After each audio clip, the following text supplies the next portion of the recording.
TGOD Plankers. No, not the kid. What was one more though? It was another one we was talking about. Don't try to straight.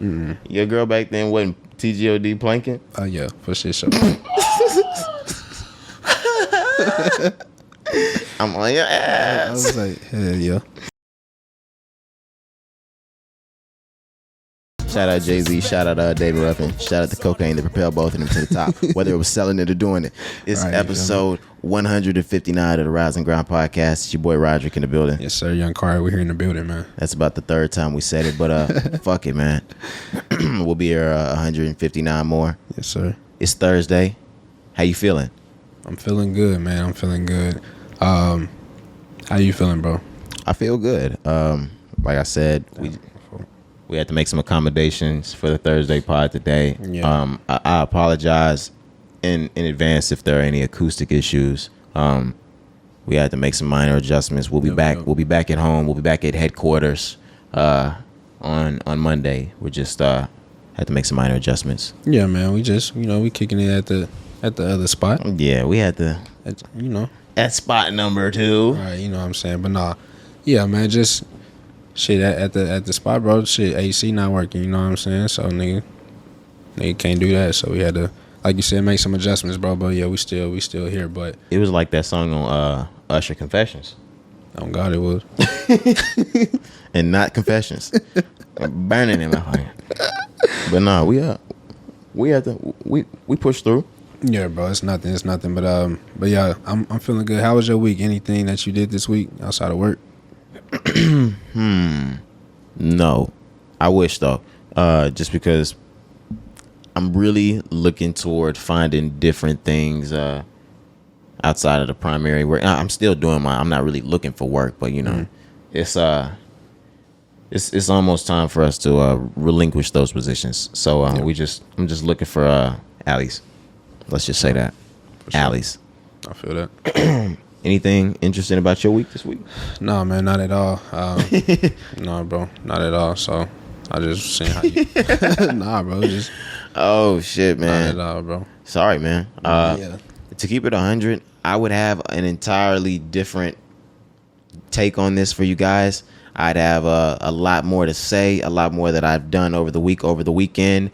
But Texas is hot as fuck. Yeah, bro, that's really what's killing my mood. I heard somebody else say this, and I don't even want to sound like I'm just copying. I'm ready for summer to fucking end. Yeah. This needs to be fucking over as fast as possible, man. Yeah, bro, it's been 100 like every day in July. But if you're in Texas, it's been damn near 110. Yeah, man. Every fucking day. It's been ridiculous. And go ahead, my bad. I was just want to say, bro, nah, that shit, it's been frustrating, bro. Like, that shit really been killing my mood, fam. Like, you can hear our frustration. Bro, like, that shit really just gets, I'm like, bro, why is it so hot? It shouldn't be this hot. And the thing that's the most upsetting about this is we sit back and we realize, oh my goodness, it's not even the hottest month of the summer yet. When people in Texas think about the summer and we think about peak heat, we think about August. August is peak heat. We haven't even hit that yet. Yeah. And we've already damn near scratched the record. Yeah. If you've been watching the news. Mm-hmm. Nah, yeah, our summers definitely flow into August, like you said, bro. The hottest has been since 2011. Yeah, but July be a motherfucker, bro. July be a motherfucker like every year. Hell yeah, that's right in the middle. That's the heat of it. Yes, bro, sir. July always hot, bro. July be fucking beaming, fam. And like we said, it's just that shit really just gets to you. Like if you got to be outside, and bro, like I said, like I've been having AC problems, like I said at the crib, bro. So like it's just that shit really been annoying, fam. It's annoying as fuck. It's to the point that even if you're not having AC issues, you can't turn your AC off when you leave the house to save a little money. No. You can't leave it on 74 or 5 or 6 because if you leave it on something that high, that's just going up to 80. Yeah. You got to leave yours on the 69, 70, 71 just for it to still stay 72, 73, 74. And there's nothing wrong with the unit. Like it's just hot as hell. I would have a lot more to be popping out to be going to. I want to go to day parties. I want to go to day events. I want to do different types of things. It's just like this heat has me inside watching TV and smoking weed. Nah, I feel you definitely, man. I don't want to be outside in that heat. I haven't been outside in that heat, to be honest with you. Only if I just had to be for some shit. But nah, bro, I've been inside because I just can't take it, bro. Like, bro, I can't take it, fam. That shit really just annoying to deal with. It'll really ruin your day, bro. If you out, say like you out shopping, doing some shit, bro, and your car been sitting out in the sun, bro. It makes you mad. It really changes your mood, bro. Like that shit really will ruin your day. Yeah. That's how hot it is. You didn't put the sun visor up. Oh, you got leather seats. Oh, that's one of those things. Man. If you have leather seats and you didn't put the visor up, yeah, you have to start your car, let the air run, put the visor up, let it cool down, and then get back in. I know how that works. I mean, I don't even have leather seats, but I've dealt with people with leather seats. I know that issue. Yeah, that just sounds like too much work. Nowadays, too much work. I don't even want to deal with that. But nowadays, if you have like that BMW cooler we just talked about, that BMW seat, more than likely, if you have that heater, you have that cooler, man. Get you that ass cooler. The BMW ass cooler, $199 a month. They gonna trick y'all with that ass cooler. All right, bro. Y'all gonna be like, ooh. Like, what, bro? Niggas been had that. People thought that air conditioning was AC. Ass cooler. Ain't no telling, bro. But yeah, did you have something we wanted to get into before we jumped into music? Anything like that? Yeah, so on social media right now, have you been seeing the Tortilla challenge? Yes, that's one of those things that I was telling you before. I was like, oh fuck, Cari, what are we talking about? Like challenges? Like I'm not really a challenge person. I thought he was talking about like a dance challenge or something like that. I was like, what the hell are we talking about? I'm a grown man. But then I saw what you were talking about, and I remembered this challenge. I had seen it. I was like, oh shit, this is funny. I had actually been meaning to want to do that challenge. So if you can explain it to the listeners, shout out the listeners. We'll get to y'all. We'll get to y'all in a second, but we definitely gonna shout y'all out in a second. Yeah. So what it is it's two people. You fill your mouth with water. Pause. And, I mean, shit. That's how you. No. That's the only way I can explain it. But nah.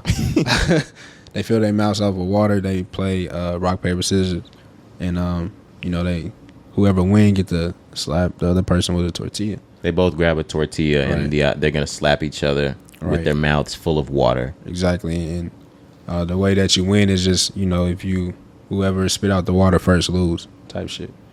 You know what I'm saying? So that's really what's been going on. But we saw Kevin Hart and The Rock. Kevin Hart and The Rock. That was the funny. That shit is fucking hilarious. Bro, that shit was just stupid. They were slapping the shit out of each other. Yeah, no, that shit funny, but bro, I'm just saying these challenges are fucking insane. We might actually need to hit the tortilla challenge. Bro, I'm not trying to get smacked with no tortilla.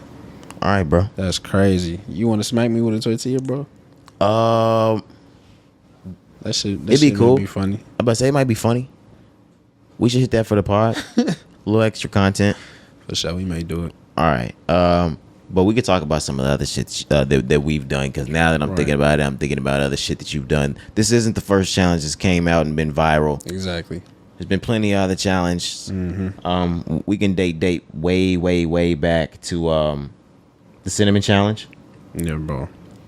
You were a Cinnamon Challenge participant. Yeah, unfortunately. I was not an idiot. Yeah, bro. I don't know why I did it. Me and Stevie.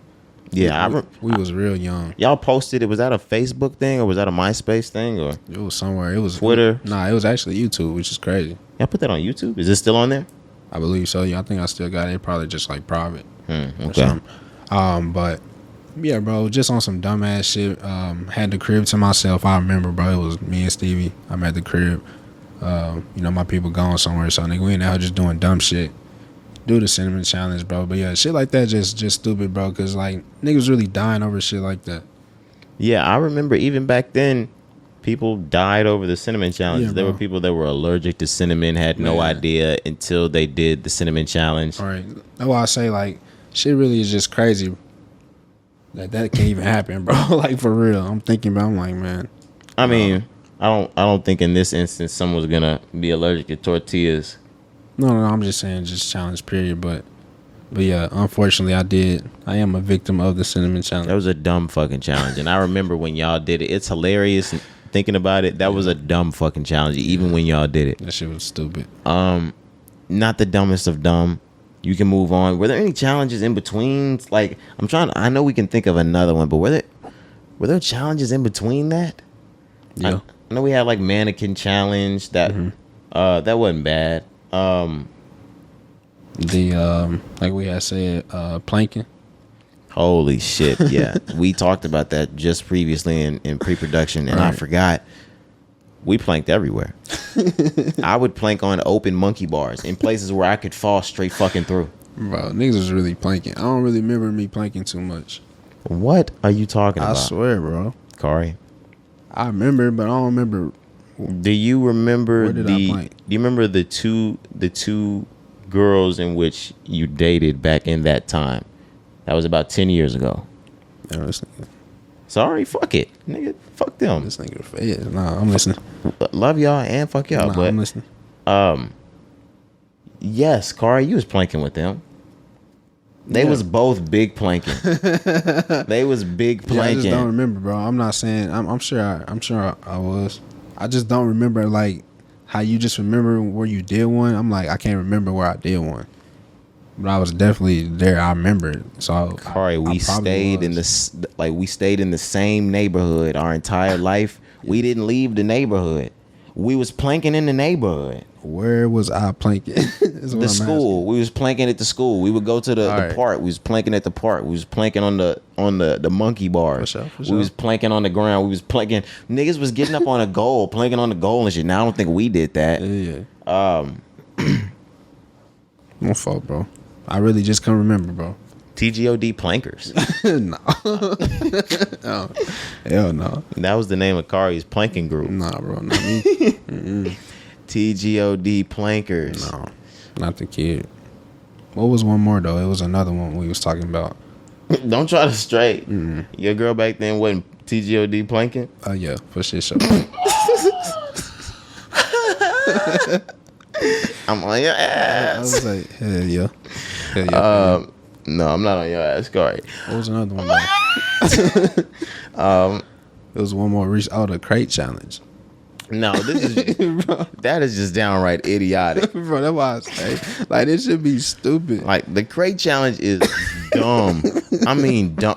Equivalent to, just imagine stacking a bunch of Campbell's soup cans and trying to walk up and down them. That's how dumb y'all are. Bro, yeah, that shit really don't make no sense, but it was funny. Empty milk crates held no weight. They just stacked them up. Nigga, you know how, bro, people were falling on their backs. I'm sorry, let me gather myself because this is too hilarious. All right. Bro. This crate challenge required you to build up a bunch of empty milk cartons. First off, where the fuck are we getting all these milk cartons? Where the fuck did everybody get these milk cartons from? The CIA put them there. Milk crates, bro. I'm just playing CIA. Like, please don't fuck me up. Like, please. I know you know where I live. Don't fuck me up. Like, It's milk crates, fam. I'm like, damn. Who put these milk crates by my house? Every black household woke up to milk crates and shit. But you had to assemble these milk crates like it was a fucking game of pool. He was queuing this shit up, and you were first. Shit, And then you had to walk up that shit like it was a Masonic pyramid. bro, that shit was just the dumbest shit in the world. People were really risking their life. What happened once you got to the top? Where niggas just Niggas money? probably had some money. I was gonna say, niggas probably made some bets on that shit, but niggas were really risking their life for that shit. I think people died from that too. No way, Bro. people died from doing the crate challenge. Maybe, bro, because bro, you seen niggas take a hard fall, bro. Don't act like you don't remember niggas taking No, I definitely extremely remember. hard falls, bro. Niggas was killing themselves over milk crates. You niggas are stupid. Milk crates? Nah, bro, not me. I would never do a challenge like that. That's crazy. People died doing the crate challenge, bro. Yeah, told you.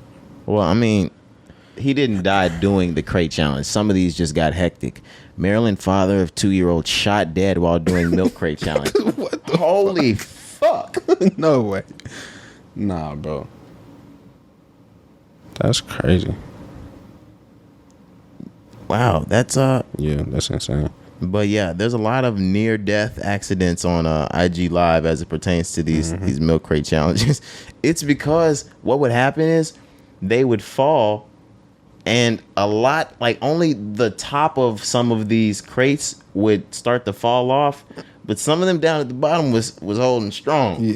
So as they were falling, I think their sides just started hitting these on their backs. Do you think you had to run like super super fast to get to the top? Like, how you think, bro? Tell me tell me how you think. Y'all, this nigga Cari You would have won that. Fucking insane. How would I have won it? I wouldn't have. Tell me, you don't think you would have had to run really fast, Cari, to get to the top? we all know me. Like, think about me trying to do. Now, think about. I might have been the only one to fuck around and actually make it by some kind of weird strength. Right. But you think you can make that? Nah, bro. I was just trying to be funny. No, I can't do that. Now I actually want to see somebody. It won't be me. No, it's okay. I want to see somebody fall really quick. God damn it! Never mind. I don't want to see anybody fall. All right, man. Are we ready to get into the music? Yeah, let's do it, man. All right, man. Usually, I guess it's just like the Monday pod when there's a lot of music news, when there's new drops, things like that. That's when y'all are gonna get my my most serious takes. Of course, I'm gonna be serious today, but I'm in a goofy mood right now. Yeah, but look, let me ask you, just before we go into, what we have already. Yes, Bush was the devil. Oh God. But what have you been listening to? Like, what's been in your rotation? Your like everyday rotation? Let me go back because I actually I need to go back to my my recents because it's usually I spin old tracks and there's no problem with me doing that, but I usually keep a rotation of new music. So that Babyface Ray, the Face Deluxe Edition, I'm still playing that heavy as fuck. Drake's Honestly Nevermind, that's getting played. Westside Gunn's Fly Guide, I'm playing that still. Let me just go through. All on Me, Young E and Ace, I'm still playing that. Anything that came out like recently, like big that you running back? Yeah, Peace Fly Guide, Westside Gunn, that dropped last week. Okay. You're right. There's a couple of tracks from that Breezy, and like I said, Drake. Okay. What are you playing right now? Bro, what's been heavily in my rotation? I'll say a lot of Dom Kennedy, always. But I've been listening to Westside Boogie shit a lot. Okay. Then More Black Superheroes. Definitely, bro. That shit is amazing. Sadie Hendrix just dropped last week. I've been playing his shit still damn near every day, like I said. That Well Said, that with DJ Drama. Yeah, that hoe's still crazy. I played. Now that I'm looking, like I'm going back through my music. I played that Nego album all the way through last week, so I was spinning that For sure. But other than that, I can't really think of anything else that I'm just going crazy on. Yeah, that Babyface Ray is crazy. Yeah, that he burning the streets up right now. I'm sorry, he's that nigga right now. Yeah, that shit is crazy. It's not getting much hotter out there right now than Babyface Ray. Sorry, y'all. Like, I like all the other rappers is out, but as it pertains to niggas that's headed towards that limelight space, Babyface Ray is next up. Super duper next up. But let's get into the music. Beyonce's here. Yep. She dropped the track list, and there's a lot of songs. Yeah, 16 songs. I don't think that's bad. No, not bad at all. Yeah. Especially since she hasn't been here since 2016. Do you want to go through the names of the tracks? We could just name a few that may just stand out. So I'm gonna say Plastic Off the Sofa, track number 8. That's probably something. Number 9 is Virgo's Groove. Number 12, Thick with a QUE. Yeah. That 15, Pure/Honey. That might be one of them ones. Yeah, bro. Summer Renaissance. Yeah. This shit probably gonna be crazy. Beyonce's is coming to, take her crown back. And what crown is that? Queen B. They call her the queen. Who had it right now? Bia? I mean, I'm just saying she just come back. You know, I'm just playing. I just like Queen B. She been gone, so she just coming to let y'all know, like, yeah, she back, bro. This shit is exciting. I definitely get that. No, I'm just saying in a sense, somebody else with the name B that might have been Queen B while she's gone. You said Bia. Who else? Let's see. Benny Blanco. We got Benny the Butcher. King B. Let's see. Is there no female artist that's a singer or a rapper with a B? Damn it, help me out right now. Female artist with a B? Brandy? Oh, Brandy been smoking Beyonce since she been gone?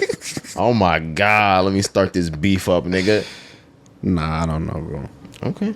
I don't know. But no, like I said, bro, it is exciting that Beyonce is back and dropping new music. You know, like it's important for us to have some, you know, Beyonce music out there, bro. It's been 6 years, we said?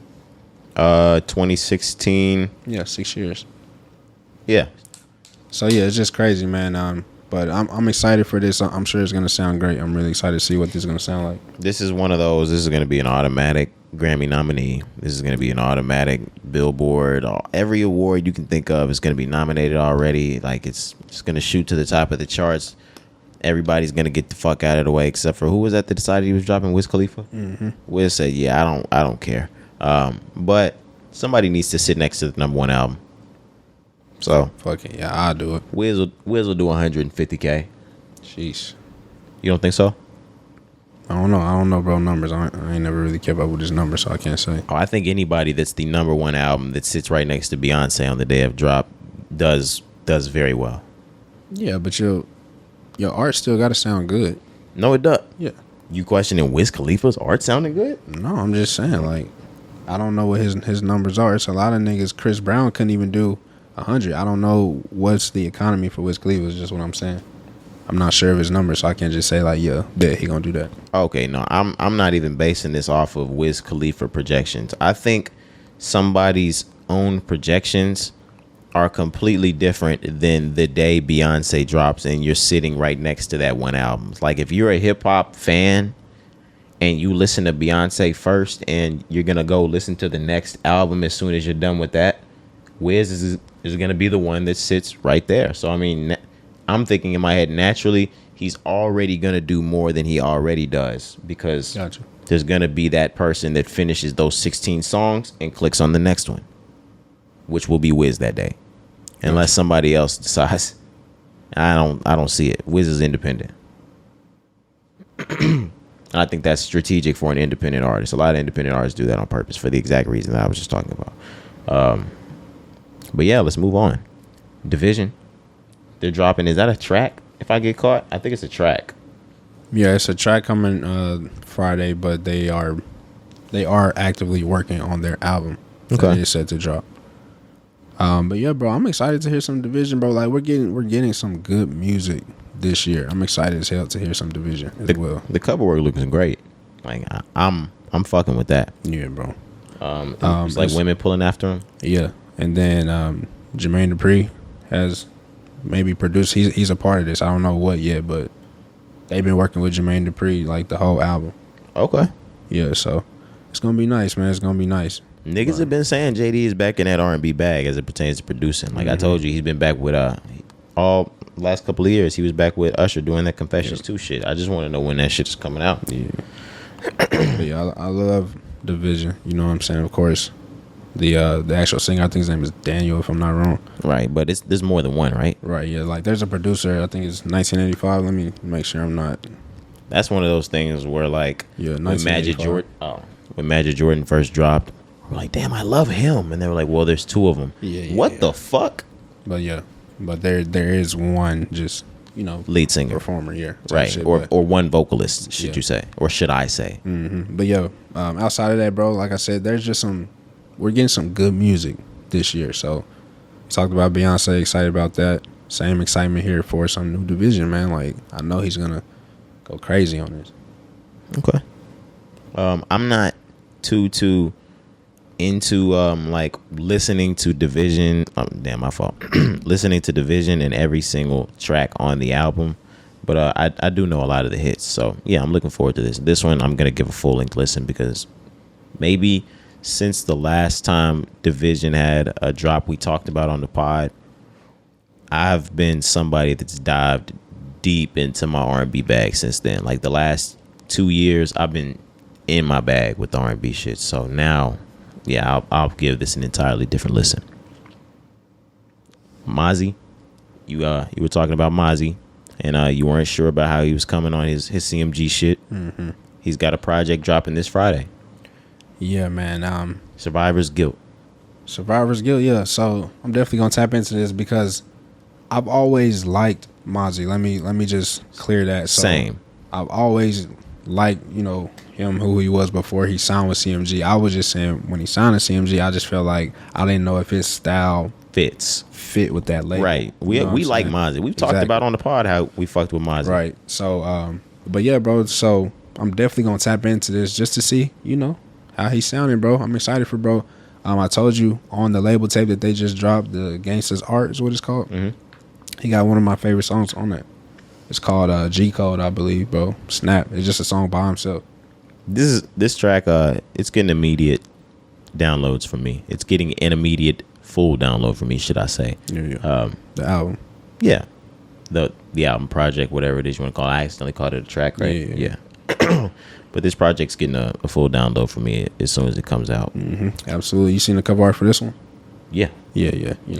Looks great. Yeah. A lot of red in that bitch. Yeah, it was a Playboy Cardi whole lot of red. Yeah. But yeah, I fuck with Mozzy. Where did Mozzy come from? Like, what was his label? Was he with YG? Great question. Let's see if we can find it real quick. Because he big CMG now, heavy camp, goddamn. Yeah. Let's see what it say. Empire. Signed to himself, Mozzy Records. Okay. Yeah. I just we don't have to get into it right now or say any names. I just want y'all to know, listeners, you're gonna be seeing a lot more of that soon. Yeah. From the Empire to the Major. Yeah, of course. And Mozzy is from California, if I'm not mistaken. Oh, I knew that. I was talking about the label. No. I wanted to make sure I was right. Oh, okay. I was trying to see where he's from. But yeah, that's why I would say that's another reason. Like, he's from Sacramento. I'm like, damn, how's that gonna sound on CMG, on this Memphis trap? Because usually when you come from like that area, you have a certain sound to you. Mm-hmm. So that's why I was just so curious. I'm like, damn, is he gonna fit over there? But I think it's gonna work out. So listen to this. I'm definitely gonna listen to it, to see about that. But I mean, there's a couple artists over there that aren't from Memphis at all. No, I'm not saying you gotta be from Memphis. I just felt like Mozzy didn't need to do that, or maybe just didn't fit over there. But I may be wrong. If I have to walk that back, that's fine. I was just saying, like, I don't think he needed that. See, look, he always hating on the niggas that's not from Memphis. That's why you don't like 42 Dugg? No, that ain't the reason why. That's why you didn't like ESTG to begin with? I never said I didn't like him. I just never listened to him. Look at him, y'all. Look at him. I just never listened to him. Look at him. No, I'm just kidding. You always put hate on me with other niggas that I really don't hate, so I gotta do it back. Nah, bro, I never would do that to you. Are you fucking kidding? Name one. Cardi B. You did it. You posted a video about it, Cardi. He ran a narrative about me, guys. I don't hate Cardi B at all. Nah, bro. Well, let's move forward. What is this stick shit on the way with Dreamville? It's the music video. So, Stick dropped on the label tape, the D-Day with DJ Drama. It was actually the intro, I believe, but it's the lead song. But this is that's why I don't remember this. Bro, keep going. Shut the fuck up. Nah, bro, I'm not just gonna let that disrespect just slide, bro. I swear to God, that is why I don't remember this, because that tape, that tape was was what? Well, you know why I accidentally said tape and trape. Why? This shit was trash, Kari. Bro, you fucking crazy.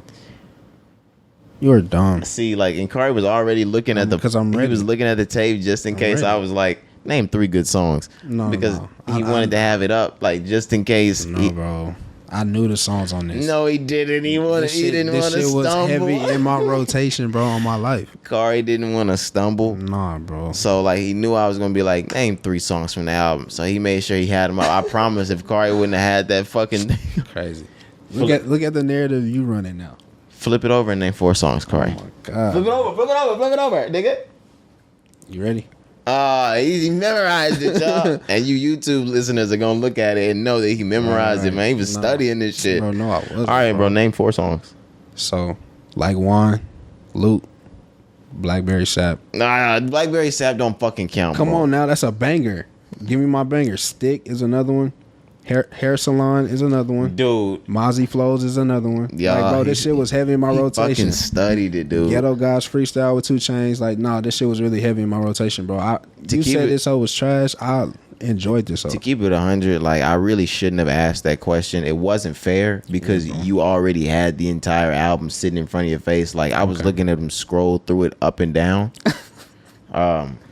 You really making that up, bro? That's crazy. How many people do you know that, like, and he's gonna lie about this, you guys. How many people do you know that enjoy this album? Not many, right? I don't know. I don't just talk to people and, hey, y'all like the Dreamville album? I don't know, but you crazy if you don't. I've gotten outward expression from multiple people that this album was not up to its standards. Yeah, but and y'all only listen It to ain't. It ain't. Y'all It ain't only gonna listen be. to it a few times. I remember you talking about the bros. I remember when you said, and I was like, bro, you gotta really listen to it. I don't know what y'all was expecting. You was like, you didn't like DJ Drama. Somebody said they didn't like that they went with DJ Drama. I was like, what you mean? DJ Drama produced nothing but classics. Not this one. See, but anyways, Cari, sit here and tell me that this DJ Drama tape is a fucking classic. You are out of your mind, Cari. Cari, we have a fucking duty. Can you let me talk? We have a duty as these people. Oh my God. We have a duty to give them the truth. Can I talk? Do not call this a classic. I never was gonna call it a classic. I never was gonna say that, but this shit is good as fuck. And y'all won't give it that praise that it should. I never was gonna call it a classic. But I'm saying, why wouldn't you take the opportunity to work with DJ Drama because he produced nothing but classics? That's what I was saying. Don't clean it up like that. Like, Cari. Look, no, that's what I said. Oh God. That's what I said. You took that and tried to run with it.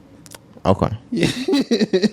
Okay. No. That's not what I was doing. But Nah, bro. But Stick, the music video is coming out. damn, that's what we're talking about. Right. No, I'm just playing. You took it to a whole nother side, bro. My fault. But nah, bro, the music video looked crazy. There's been some they was doing like action figures for everybody who's in the song. It was Shake West, Jid, Cole, and then like they posted some clips of the video. This shit about to go crazy. How does this song go? It's like stick, stick, stick, stick. I got no stick. Like, bro, no. What, they had a fucking 4x1 relay? No, yeah, oh God. Passing the baton. But no, that shit go crazy in the concerts, bro. In the crowd love that song.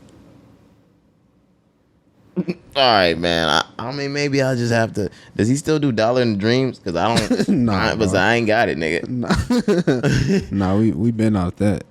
Word. Yeah, bro, we don't do that no more. You think he'll never do it again? No, never again. They said it. Oh, he said he's never doing a Dollar in a Dream again? Nah, bro, he's way too big for that. Bro, he was doing the House of Blues. Whoa. I was just like, you want me to be honest? Oh, it ain't. This got me fucked up, bro. You know how many niggas he would have sad outside the House of Blues that they couldn't get in? Man. And in today's climate, somebody shoot that bitch up, they wouldn't be able to get Niggas be mad at the bitch. Niggas be mad they can't bring their fire inside God. the fucking party. Nigga can't bring no gas in the hell. Niggas is pissed. Yeah, I've had weed taken at the House of Blues. The House of Blues. There's some bitches in there. I don't mean like there's some good looking women that that would be called that word. I mean like the staff is some bitches. Some hoe ass niggas. They take the weed and they're gonna kick you out. Just know that, y'all. You gotta puff it, blow the smoke, and then move somewhere else so it look like somebody else was smoking that shit. But if they catch you, it's raps. Yeah. Where are we at in music, man? So the last thing, Megan Thee Stallion and Future. dropping this Friday. No, Cari, you gotta re-enter with that. You came in with the wrong, like you came in with a narrative from the beginning. What you mean? Cari, I didn't even say it no type of way. yes, you did, man. How did I say it? We got Megan Thee Stallion and Future.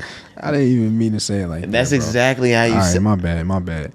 The song is called Pressurelicious. Megan Thee Stallion with Future coming out this Friday. So it's called Pressurelicious. Pressurelicious. This is either gonna be a hit or it's gonna be the exact opposite. Yeah, I agree, but I think this thing's gonna be a hit. The cover art is crazy, but I'm pretty sure this may knock us out the park. We'll see. Yeah, I can tell the cover art's crazy because never mind. Come on, man. What was you gonna say, bro? I've seen a couple of videos where the girls wear this. Oh, for real? Oh my god. They be doing exactly what she doing in the video. Sheesh. I ain't know that.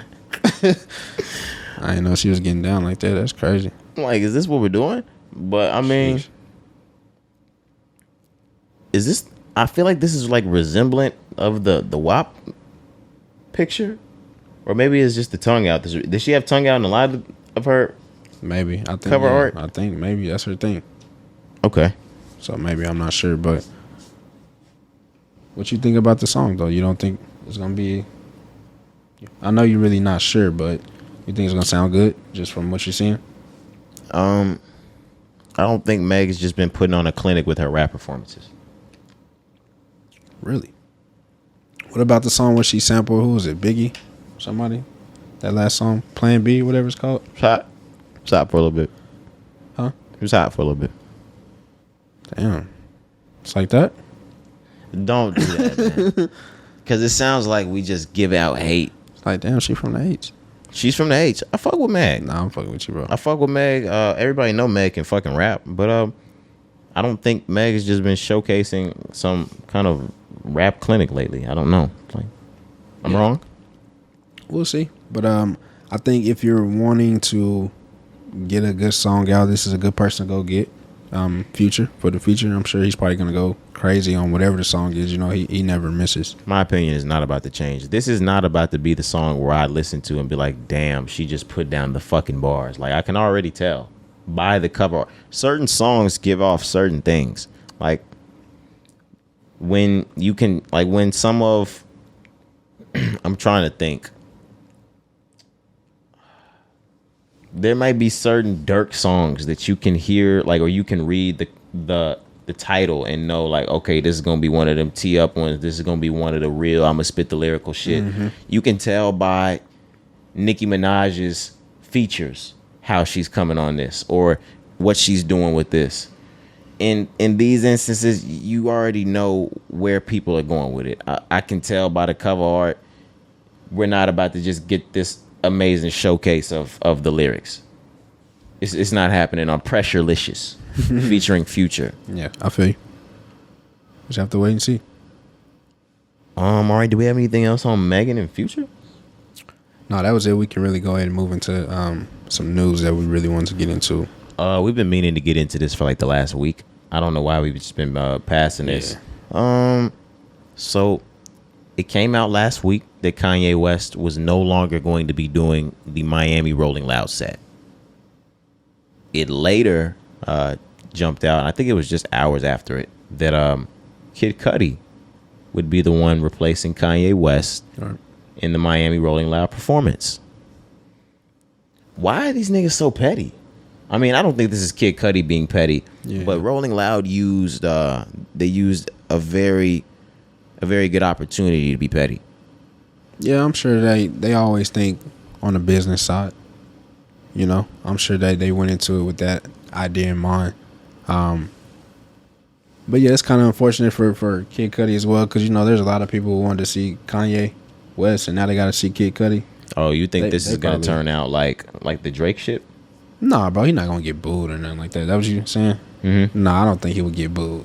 That was totally different. Them niggas thought Frank Ocean was coming. They thought Kanye was coming. That might be even fucking worse. I mean, but at least you got the heads up. They didn't get a heads up on that one. They didn't know who was. That's their fault. They really made that shit up. That's what I'm saying. Fault. They really made it up and then got mad when it wasn't true. Them little niggas just knew Frank was coming. That shit is really stupid when you think about it. Right. How y'all get mad about some shit you created? Just think about like, look, I know we think about it when we talk about it, but put yourself in Drake's body and like his emotions. Like he was like, man, I'm finna get these niggas like a fucking show. Like Travis called me out, like he's my bro. Right, like, man, like I've never done this before. Like it's gonna be such an amazing time. Like just imagine the shock on this nigga's face. Like his heart probably dropped. Man, he probably couldn't believe it.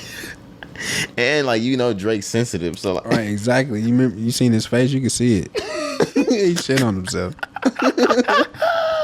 Drake had never been booed in his life, bro. That shit hurt, bro. That shit hurt that nigga, fam. As it should, bro. Like that shit would have hurt me. That shit was crazy. They booed Drake. Drake is the biggest artist in the world, bro. And they booed him because he wasn't Frank Ocean. He just tried to keep performing. That's what's the funniest part. What's that fucking song? Oh man. Fuck, he tried to do something off of Views. It was like the 80s beat. Fuck, bro, I can't remember. No, I have to find it, dude. Sorry. Nah, now we see. Damn it. No, yeah, we gotta find that. He played Feel No Ways. Oh my god. And they got him the fuck out of here. Is there any way that he could be equivalent to Frank? No, there was nothing he could have done. No, nobody. Like Drake was. It was anybody could have got it that night. They was pissed. They made it up, like I said. So Drake was just the nigga who got picked that time. But going back to Rolling Loud. So you were saying that it was a petty move. Tell me why you think it's so petty. Like outside, do you think they just went at it like, let's just be petty, or is it also like, is Kid Cudi capable of putting on a show as good as Kanye West maybe? I think it's petty.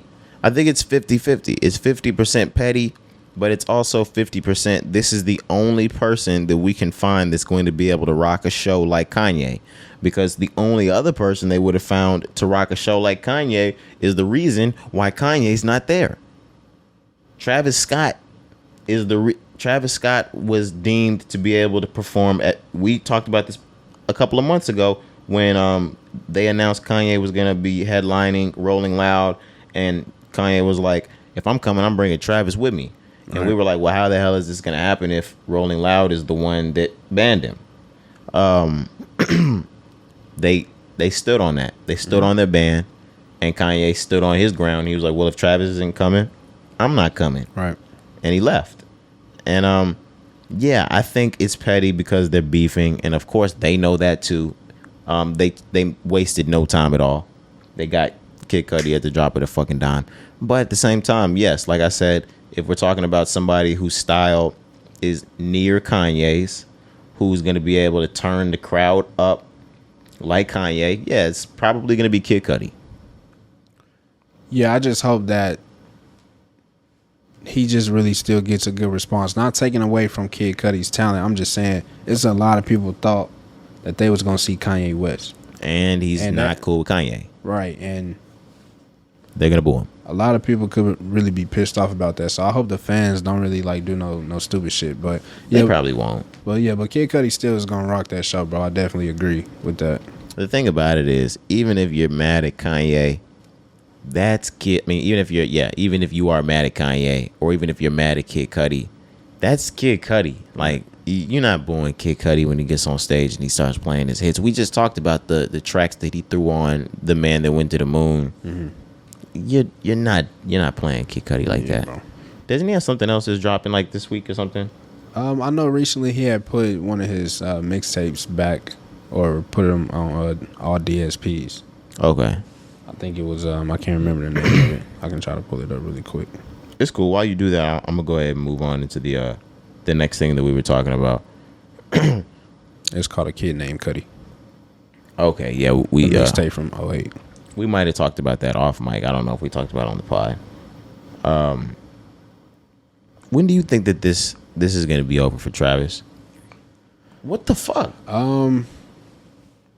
Soon. I think we're pretty much. I don't want to say past it. I don't want to say that and have it like degrade the situation. I'm just saying I think people are willing to try again because he's set to perform somewhere. He still can't even fucking perform at Rolling Loud. But he's set to perform to do his own shit soon. This is what I'm not understanding though. If you're a festival holder, say you're Rolling Loud, and they already have a maximum capacity for their tickets, say it was 100,000 that they're allowing in there. Mm-hmm. And that's who's going to be there no matter what for the night of Kanye, for the night of first night of this, the night of second night. It's going to be 100,000 max, right? What the fuck does it matter if Travis Scott comes out or not? The 100,000 people shouldn't be able to act crazy enough that something happens if you've set your capacity to be safe regardless. What could Travis do if you're already at your capacity? Yeah. I think it just still just ties down to, like I said, nobody wanted to just be the first one to do it. I think that's really what it was. They're not. So let's move on. He's already performed. He did it, guys. He did it a couple weeks ago. Yeah. So maybe we'll be able to move on from this soon. I don't know. But Kanye, we wanted to dip into Kanye. He made, I think, what was it, $14 million off of those black fucking hoodies he did with Yeezy. I mean, with Gap. Yeah, this shit is really crazy. This nigga just makes money, bro. Yeah, so it's insane how he does it. He sold $14 million of the perfect black hoodie. It was the Yeezy Gap mashup. Yeah, what I really want to dive into with this is they only aired like one commercial or promoted this one time. Yeah, just one TV commercial. Yeah. That was it. That's some Kanye shit. That just show you the influence like Kanye has, but like just one promotion and they did 14 million. I was just like, damn, that's crazy. He's reaching those Elon Musk type of heights. Of course, he doesn't have that Elon Musk money, but he's reaching those heights influentially to where like he can just drop something and shift different cultures. Now we're talking about like Elon who can shift markets and things like that. But if we're talking about fashion, we've watched Kanye shift fashion time and time and time again. He's got the influence. He can do whatever he wants. And now he's in charge of the shit. He's got niggas dressed in all black. Like we talked about the Numinati shit that we were doing at the beginning of the year. Like he's really changed fashion. And recently, remember he was at the BET Awards. We talked about how he's been covering like every part of his skin. Yep. Recently he was performing with Game because we told y'all he has he's executive co-produced that album, so he's been on stage with the Game, same shit, whole face covered. So yeah, like you said, just always pushing fashion, that industry forward, just like how he does with the music.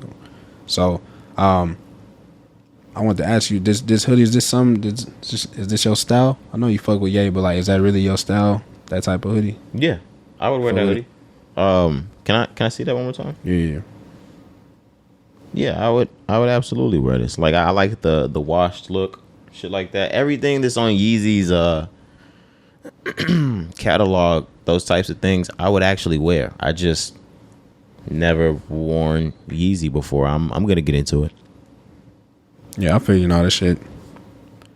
I ain't never really wanted no the shoes, but I feel like some, bro, I really should have cashed out on. Oh yeah, I got some Yeezy slides. Bro, like he got some clean ass shoes. I ain't even gonna lie to him. But one thing I wanted to talk about, bro, there's been a lot of speculation that he is low key trying to get back to Nike. You been hearing that? No, because he been doing a lot of just like his own shit on Adidas. Because go to his Instagram for me because they won't give him a seat on the board. I feel like. Yeah. I mean, do you think that I don't know if Nike's gonna give Kanye a seat on the board? What was it that you wanted me to go to? His Instagram recently, he posted like somebody who worked for Adidas, I believe, and said we need to meet. Or is it Gap? I can't remember. Now that I don't. Yeah, it looks like Bob L. Martin, the executive chairman at Gap. He said on my mom's birthday I was able for the first time to sit in on a Gap call with Bob Martin, Bob Fisher, and other leads of the company. It says Bob was one of the most inspiring people. Let's see. Yeah, Bob was one of the most inspiring people I've heard speak in business. He kept saying to go to the stores, yada, yada, yada. Yeah, Bob, I need to meet with you as soon as possible. Yeah, I had thought that was Adidas, so that was just my mistake. But no, remember Kanye was wearing Nike socks? Remember he was doing just a little bullshit back when he was on his Donda run? Mm-hmm. So I think, bro, maybe he is trying to get back to Nike in somehow, some way. But I feel like I just heard him say some fuck Nike shit in some of his last raps. I feel like why would he leave Adidas? Why wouldn't Adidas give him what he's asking for? A seat on the board because he's black. All right then. And Nike's not going to give him one either. You don't know. I'm positive. He wasn't. I'm just saying he wasn't a billionaire when he left Nike the first time. That's what I'm saying. And Adidas built that. I mean, he built that at Adidas. So why the fuck would he leave where he's leading the fucking fashion game? I'm just saying maybe he could lead it wherever he go. Maybe it's Kanye, not Adidas. You know what I'm saying? Maybe it's Kanye. So if he goes to Nike or any brand, maybe he still takes all of that with him. It's definitely Kanye. It's not Adidas. I just maybe even as a Kanye fan, I think that's a horrible fit. I think it's horrible if Kanye goes back to Nike. I think that's terrible. They marginalized him in the first place. That's why he left. I just don't see why he would go back. I mean, if he could take the power back, I guess, but like I just don't see why he would go back to Nike. He built an empire at Adidas. Gotcha. He should go Adidas. I mean, Yeezy, I'm sure he has some sort of publishing or licensing or whatever type of thing, or some licensing collaboration he did with Adidas. If he separates, Yeezy should be Yeezy. Yeah. No, what you're saying makes sense. I just wanted to see, like, I don't think he would do that shit neither, because it just wouldn't be economically smart, like you said. But you just never know with Kanye. That's why I'm like asking and stirring it up, because he always does what we would least expect anyways. You know what I'm saying? So I was really just saying it based off of that. But he goes through phases. Mm-hmm. Like I remember there was the phase, and it makes sense that someone would say that he went through that phase, the Yeezy phase of I'm not wearing any brands. So when he stopped wearing those brands, the next thing was I only wear Yeezy after that. So he was only wearing Yeezy for like 5, 6, or damn near 10 years. I'm not gonna lie. After the Yeezy album and that period, you really only saw him wear his own clothes up until last year, and you only saw him wear Balenciaga and Nike. So yeah, it makes sense. He did Yeezy Balenciaga collabs, but with the Nike, after he was saying fuck Nike jumped over to blah blah. I mean, Jordan jumped over to Jumpman, all that other shit. It makes sense for someone to think that he'd be on his way back to Nike. I mean, you never do know, but for sure, I don't think he's going back to Nike. Yeah. Gotcha. Moving on. So another thing that we wanted to get into, kind of staying in rap culture as well here. Kevin Hart, you know, he has his own show. It's called Heart to Heart. Mm-hmm. We talked about last week. He had Don Cheadle on there. I like this. We laughed about that. But yeah, his platform is very nice. I like it. They sit in like a winery.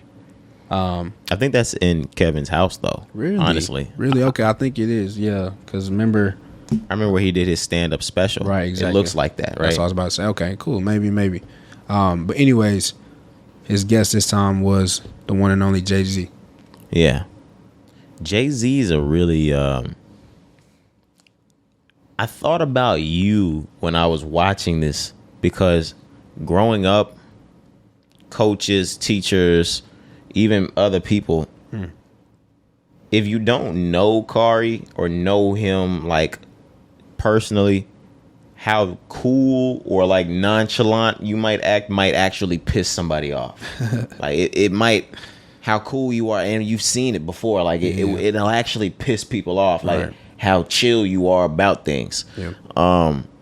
So at the beginning of it, I had to snap myself out of it, because I'm just watching it. It was like, oh yeah, man, like cool, whatever. Like, yeah, you know, you're not wasting my time, whatever.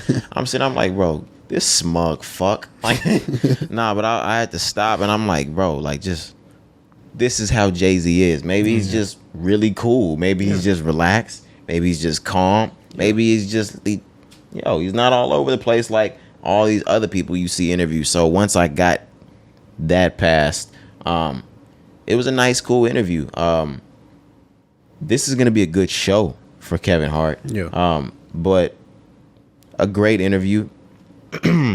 Yeah. On top of that, what I wanted to say as well, Jay-Z and Kevin Hart, they really have a friendship.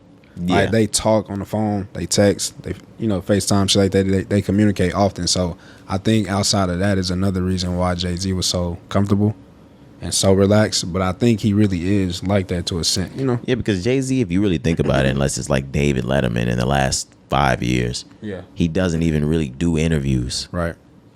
So yeah, it was special. Were there highlights of the interview you wanted to speak on? So first thing, Kevin Hart asks Jay-Z if he is working on music right now. Right. Jay-Z answered, actively right now at this moment, I'm not currently working on music. So Kevin Hart, asked him, are you retired as well? So he said he would never want to say like he is retired. You know what I'm saying? Because he thinks one day probably, if he wants to make music, he'll make music. And Kevin asked him, he was like, oh, and that goes into that point I've always said before. Once you're an artist, you got that love, it don't leave. When it's time to make another album, you just feel it and you do it again. Right. But Kevin, he brought up, he was like, well, you did retire before. Right. And there was that period right after, what was that? After the Black album. I was gonna say it was either he came back with the Black album or he left after the Black album. He left after the Black album, right? That was supposed to be his last album. Yep. Yeah. And he went to take an executive role at Def Jam. Mm-hmm. He kind of talked on the interview like he forgot the Def Jam days happened. Right. What the fuck was that about? Right. That was 2-3 years of his life that I'm sure he remembers. He was like, oh. Def Jam. I went to Def Jam. That was like a 3-year period of my life. Right. I was like, Jay-Z, I get you might not fuck with him over there. Mm-hmm. That happened. Yeah, it is what it is, man. It was funny though. It was funny to see Jay-Z just show different sides of himself, like you said. Right. They had a drink, a server that brought drinks out. Well, he really just brought out Ace of Spades. And did he end up bringing out the wine that Jay asked? Mm-hmm. Okay, he brought that out too for Jay-Z and Kevin Hart. But it was really just interesting to listen to him break down everything that was in that Ace of Spades. It sounds lovely when you actually hear the full breakdown on it. Right. Have you ever drank Ace? I think so, maybe. I've never drank Ace. Yeah, I'm not even sure. If I did, I didn't know it. But after bro broke that down, now I need to get my hands on some Ace. Like, I don't know why I haven't had Ace at this point. Yeah. That sounds like them. And I'm a champagne connoisseur. Right, exactly. That's all you ever drink. That might be lovely. Nah, yeah, you definitely need to try that, bro. Absolutely. Yeah, like, it's crazy if I haven't tried that by this point. What about wine? How do you feel about wine these days? I'm cool with wine. There's certain wines that I'll do. Like I'll fuck with a Pinot Grigio. I'm not a red wine person at all. I don't like lukewarm drinks. You're not supposed to drink red cold unless it's sangria, I think. But I don't fuck with drinking red cold. You can taste the grit in it. Like, I don't do that. I'm trying to think of Chardonnay. That's what it is. I'll do Chardonnay. That's number one. And if there's Pinot Grigio after that, I'll do that. But wine tends to give me a headache, like lightheaded. For sure. I was gonna say, damn, Big Sean, Marvin Gaye, Chardonnay. My fault. Are you a wine person? Yeah, man. So I've really grown, still growing as a wine person, and specifically red wine. Really? Yeah, man. You can drink that outside of the refrigerator? Yeah. Oh man, like now that shit is lovely. I can do like, man, I'm gonna sound so damn ghetto. What is the box shit? No, not the box shit. Arbor Mist. They had a blackberry wine. I think it was a blackberry Merlot. Killer. That shit killer. Probably disgusting. It is amazing. That shit probably disgusting. That is. I will go get that tonight. It is amazing. But nah, that shit probably disgusting, bro. But no, wine, bro. Yeah, like I said, I really within the last like 2 years really started 2-3 years really started to like grow and love wine. I would wine taste like Napa Valley is some shit like I would actually do that for the scenery and for the wine tasting. But bro, like a nice glass of wine, like with your meal, your dinner, or like when you cook your food, bro. Or your bitch. Yeah, bro, that shit really play as hell. I mean, you gotta drink wine. You. When you drink wine, that shit make you want to kiss. Man, that shit. No lie, bro. That shit make you want to just get freaky. I was like, damn, I want to kiss this bitch. Like, damn, you look good as fuck. Yeah, like nah, but wine, like yeah, I'm probably gonna end up fucking, but like nah, I just want to kiss, bitch. Yeah, whore. Want to do that to you and they do it to you quick.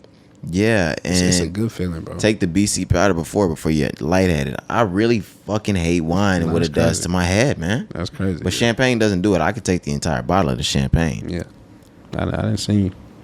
Yeah, man, we're gonna do the champagne. Yeah. I didn't see you, but back to just the interview a little bit. So we had been thinking we were gonna get Jay-Z soon. Jay-Z said he's not actively working on music. It's not happening. What do you mean? Oh no, go on. I was just adding on to what you were saying about Jay-Z not working on music right now. Oh, I thought you was maybe saying that you think he may not be telling the truth. But nah, bro, that's just crazy to think. Like, we thought he was gonna be dropping music. He said he's not working on music, so it's like, damn, how long are we gonna go before we get some Jay-Z music? Now he still is doing features. That's another thing. Kevin yes, he's doing features. Yeah, you asked him about features, and as far as like, how does he go about that process? But with the album tip, we have to accept he's the first fucking billionaire in rap, and he doesn't live on that. It's been a little too long. Let me drop something on them because they miss me. He doesn't give a fuck about us missing him. Beyonce didn't either. Yeah. She had to feel that shit. Either that or they had to somebody dropped that bag on her. I'm not sure what her label is, but is it She's Sony? Columbia. Okay. Is it fully or is that tied to Sony? I just want to double check. Yeah, let's see. But whoever that was, yeah, they dropped the bag on her to come back out. Sorry, y'all. Hate to break that to you. She didn't just come back out to please you guys. Parkway Entertainment, licensed to Columbia Records, a division of Sony Music Entertainment. Okay, we was right. Okay, we on that. We stay on that shit. Yeah, we stay on our shit, man. I know what you're talking about. But yeah, sorry. Yeah, I forgot. Hate to break it to you. What we was talking about with her. Hate to break it to you. Me too. Golly. I was gonna act like I knew, but then you kind of brought it out of me. I was like, "Damn, sorry, I fucking forgot." I remember you was talking about they don't have to make music because people miss them. They make it when they don't give a damn if you miss them. Like the only reason why even the greats like Kanye West, you still see them giving up music is because Kanye's still locked in that fucking deal, that lifetime fucking record deal. Yeah, which is fucking, man. Kanye can't even take a break. Yeah, he couldn't take a break if he wanted to. Right, it sucks. But yeah, definitely Jay-Z has reached a certain status where music is the last thing on his mind. Beyonce, last thing on their mind. But afforded it. They afforded that. Of course. But it's always good when we do get their music. So we had just thought, just speaking on time, we had just thought, it was time. He dropped 2017 with 444. Yeah, 444 was 2017. That was 5 years ago. So yeah, we were just thinking that maybe it was time. But I mean, that is what it is. When Jay-Z is ready, he'll make music and it'll always be on time. I'm gonna just say that.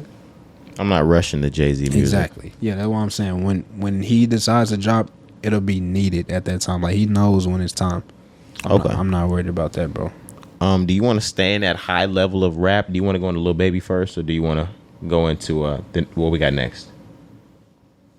Yeah, we can go ahead and go into to Lil Baby. I know he was we talked about him last week about him possibly being under the DA's eyes in Atlanta. We were hoping not, but Cari, oh my gosh, it's Lil Baby. It's not Lil Baby, bro. It's not 4PF. But anyways, Lil Baby. Cari, this is exactly why it would be Lil Baby. Nah, bro. He wouldn't do that. Doing something like this is exactly what you would try to do if it's you, Cari. No, bro. Go back and what he was saying. Just go ahead and privy to people, and then we'll go into this. Yeah. So Lil Baby has I'm trying to see who he had partnered with, but some partnership that he is with to bring 100 new jobs. It's a Clutch restaurant. Clutch restaurant? Yeah, it looks like Clutch restaurant in Atlanta. Bet. But yeah, so you were saying you think that's like a Let's get into the love first. Okay. Let's get into the love first. This is a good move. Obviously, he's gonna put families in a good position. People are gonna have be able to support their family. It's a good move. Taking care of his city, bro. That's where he from. I understand it, man. Look at Cari hating giving out love. I'm not hating, bro. You are dreading loving this shit, nigga. I'm just talking like, I understand why you doing it. Okay. But I respect it for sure. I'm gonna go ahead and just read what I got. Lil Baby's launched an initiative that will offer jobs throughout the city of Atlanta to many young people. He joined forces with a friend and restaurateur Lamont Bradley to provide 100 jobs to people, specifically those under the age of 21. He said, "We are looking to give out 100 jobs to teenagers and young adults in the metro Atlanta area." With the crime rates surrounding scams, robbery, and even murder being so high, we're looking to provide a positive outlet and revenue stream to those who are looking for an income. How can you hate on that, Cari? I wasn't hating, bro. How can you fucking hate? Nah, man. I was never hating, bro. That's a good move, like I said, for his community where he's from. Like that's big ups. We always talk about how a lot of niggas talk about they be in a community taking care of their people and they really don't. This is a move that is obviously showing that he really is about what he be preaching. You know what I'm saying? So that's good to see, bro. Big ups to that, for real. Well, nobody trying to hate on him, bro. No, you want to get into the hate so bad. You want to get into the flip side of this so fucking bad, man. I wasn't even the one that started it. That was you that brought that up. You was like, you're right. But once I put it on your brain, you were like, man, fuck this love. Like they know we love. Nah. Let's do it, Cari. Let's do it. Okay. When Young Thug and Gunna went in, they had no idea they were about to get picked up, right? Right. As soon as they got picked up, what happened within probably the next 5 days, Cari? I don't remember. YSL's ass was outside at the park with a fucking community event, gathering shit up for the community, making sure the hood was still good because the breadwinners was away. Mm. Cari, Lil Baby's a breadwinner in this city, right? And like I said, I hope I'm wrong. I hope that I can look back on this in 60 days when all of this shit goes out and be like, whew, man, glad I was wrong. You wouldn't put the hood, like, if No, yeah, obviously, I mean, you see it all the time. You see this happen all the time with just, local niggas. So I definitely agree that this could be a move, like maybe I'm about to go in, so let me maybe do this. Definitely feel that. Even if it's not that, it could be, I'm Tupac right now, all eyes on me. You didn't see Power, but I'm sure you've caught the gist of what happened on Power, and everybody that's listening that's watched Power can get this. Yeah, I might be Ghost. I gotta be James St. Patrick right now because all fucking eyes is on me. I gotta put Ghost up right now, and I gotta be James. Like, I gotta run my club. I can't move no dope. I can't have niggas picking up dope in and out of this, and that. I'm James St. Patrick that runs the fucking club. I don't sell dope right now. Yeah. I put 100 fucking jobs in Atlanta. Yeah. That's what I do. I'm a breadwinner. I'm the bigger picture. That's what I would hope it would be. I hope it's not him going in. I don't want to see no going in. Either way is what I'm saying is I know. Both would be making it. What did Future say at the beginning of March Madness? What did he say? I can't remember. He dressed it up and make it real for him. Both are dressing it up and making it real for him. Yeah, but either way, like what I think, like I said, I would hope it would be positive. Like him just trying to take over the city just because ain't nobody there. And he don't think that he going in. You know what I'm saying? But we don't know. We don't know. So we just have to wait and see. You know what I'm saying? The DA it's still 2 months from now. You know what I'm saying? So we gotta wait and see. But I would hope that Lil Baby is not on their list. I said that last week. I was like, bro, that'll take the whole city out. What if she bluffing? She may be. I hope she bluffing, man. Nah, same. She may be. We saw the paperwork. I ain't see the paperwork. I don't know what you're talking about. Carl, get the fuck out of here, man. I ain't see the paperwork, bro. Is this fake paperwork? Maybe. Yeah, it was doctored, right? Did you see that video that Hoppy sent us that one of Gunna's associates pawned their chain? I did see that, bro. Is it getting bad? It is getting bad. Oh, man. It's getting that bad, Corey. It's drawing up, bro. It's drawing up. Ain't no way that fucking money Corey. Listen, bro, listen. I spun Gunna today, nigga. But when you don't have your bosses there, niggas eat up the pot.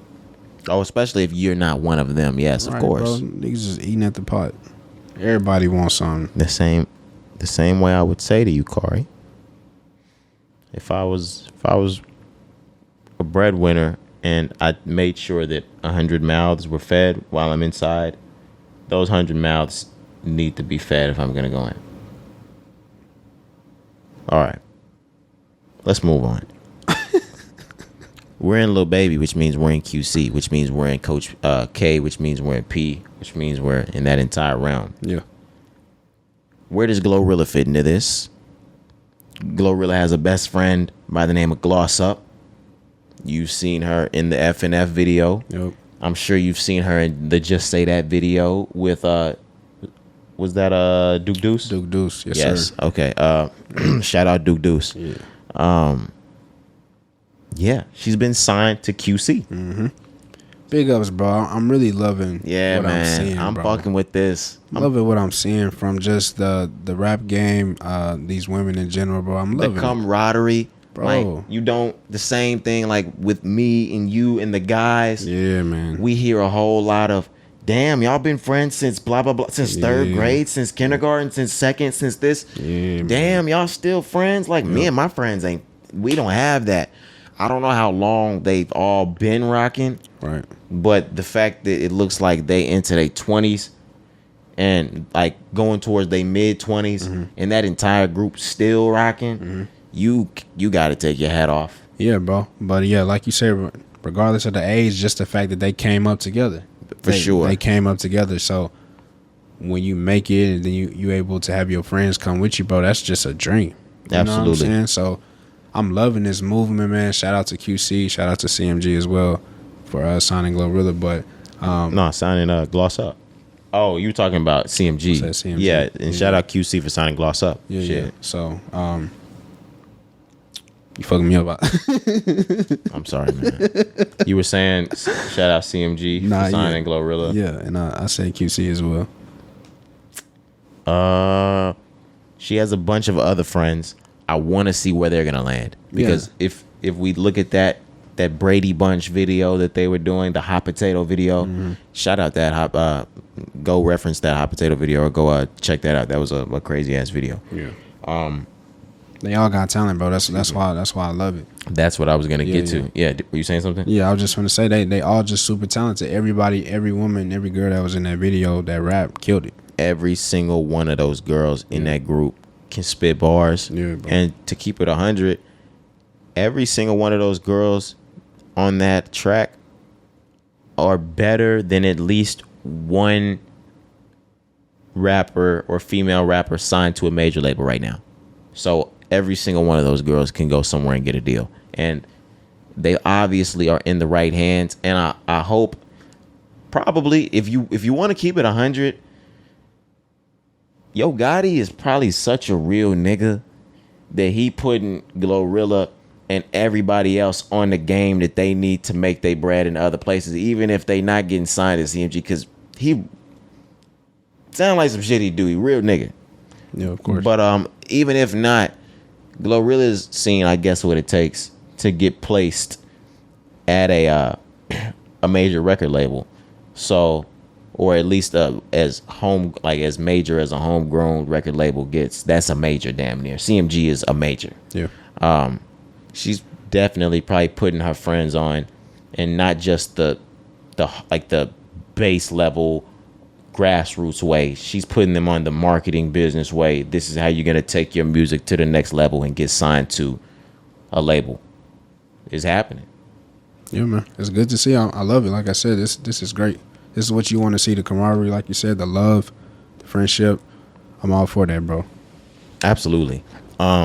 We can speak on another group of people that it looked like before there was a lot of love. There was a lot of camaraderie. There was a lot of togetherness. Boosie and Young Bleu. Yeah, this has been a rocky situation for a minute now. But even throughout the rockiness, it seemed like there was still love, support, respect in that entire thing. Within the last 3 weeks, it looks like all of that has dissolved. Yeah, something going on. Boosie had talked about his brother, turning on him or something. Yes, and Bleu. And Bleu turning on him. So, yeah, it was crazy to see, like, oh, shit, now they not fucking with each other. Yeah, it's just nasty to see. Yeah. We had already seen a few months ago, or not a few months ago, this was actually maybe a year or two ago, because Boosie and Young Bleu, they do a lot of those DJ Vlad interviews, right? Lil Boosie's not at a point where, this is why I always say I feel like Boosie's moving the right way these days. Boosie, he goes to Vlad often. He's not spilling his he's not spilling out like information. He's not snitching on himself. I don't think he's in the streets like that anymore. So he just goes to Vlad often because Vlad's throwing him a check. He know Boosie does viral shit. He gonna say some bullshit. And they just sit there and laugh, talk, and they exchange basically money within each other. Right. Vlad gets money off the video. Yep. Boosie gets money for doing the video. Yep. So I'm just gonna read something from Boosie and then we're gonna get more into it. He said on Twitter, this was on the 14th of this month. My brother is a thief who forged my signature with Bleu on side of him and tried to take me off my company, but it didn't work. Him, Bleu, Empire, Universal, everybody was snakes. He's also listed as a writer in over 60% of Bleu catalog. So who writing the music? They mad. They gotta pay. Look, I'm gonna just give the backstory really quick. Like I said, Young Bleu was on a lot of DJ Vlad videos. He was basically saying, yeah, I'm kind of signed to Boosie, but Boosie also gave me the freedom to go sign other deals. Yep, I remember him saying that. When I first heard that, just us being so music business privy, I said, that doesn't make any fucking sense at all. Like, excuse me, sir, huh? That doesn't make any sense at all. So when Boosie would get back on there, he would kind of just chuckle and he'd be like, yeah, man, I love Bleu. I got a whole lot of love for him. I don't want to step on no toes, but that's not true. He's still signed to me and he owes me some albums. Right. Into which Boosie or Bleu would get back on Vlad and say, nah, I really don't. Like, I don't owe him anything. Like, it's really just I'm doing it off the love. I'm not really signed. I just kind of am signed. To which where, again, we would go, what the fuck is this guy talking? What is he talking? He sings amazing, guys. He's great. The music is amazing. I was gonna say, we love Bleu. What the fuck is this guy talking about? Yeah, I don't think he understood his situation, unfortunately. Right, and it just kept going and going to where Boosie was like, all right, I've had enough. Yeah.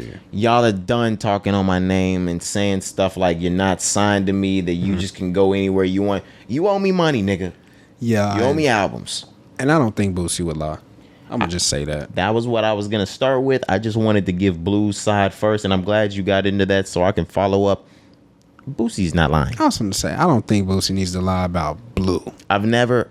Fuck about Bleu. When have you ever heard Boosie tell a lie? Yeah, Boosie gonna always be real and tell the truth. I agree. But I'm saying, like, Bleu, he just going by the contract that was signed. Like, he don't need you. And I understand in this business shit, Boosie talked about how Young Bleu is his first artist he ever did this with. And it seems like Boosie was trying to be super duper nice about things. Like, if you listen to what Bleu is saying, Boosie told him, even if it wasn't all the way the truth, you can hear kind of what Boosie might have been trying to say, and Boosie was being very lenient. Yeah, man. And on top of that, at the beginning, it was love.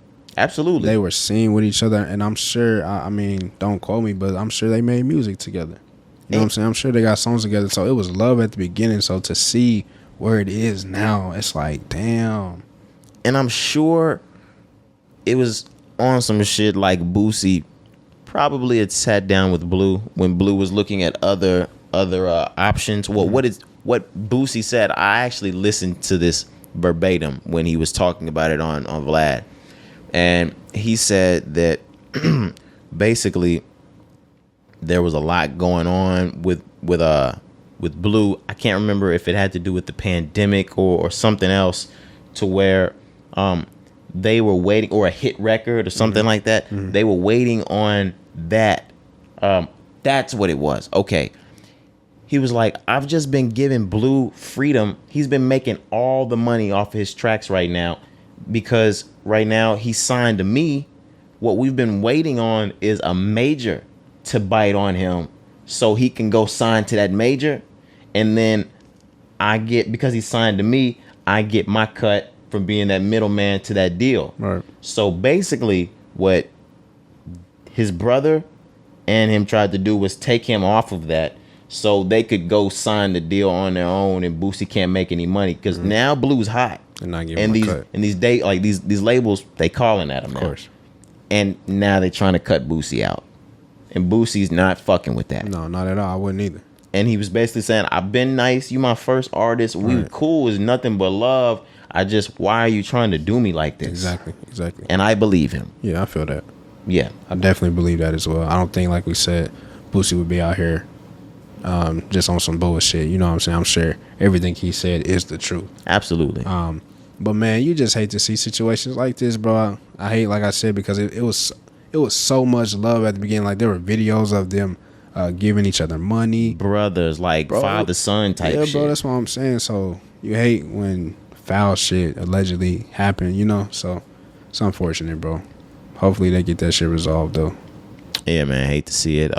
But it does look like it's headed towards a bad blood state. And you hate to see it, but we can go ahead and move on from that. I think we're kind of out of the music news sense, so we can get more into like news. Okay, yeah, let's start movies first thing. Let's do it.